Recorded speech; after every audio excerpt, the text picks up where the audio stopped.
In this work, we demonstrate a framework that enables robot manipulators to anticipate, detect, and react to contact.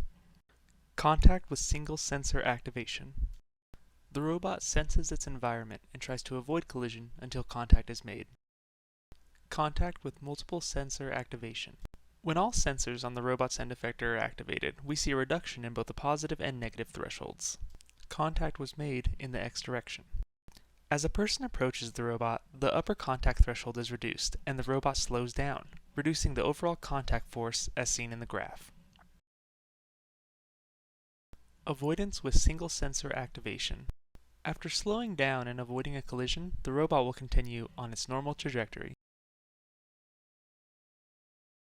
Avoidance with multiple sensor activation. The robot can utilize information from multiple sensors simultaneously to avoid collision.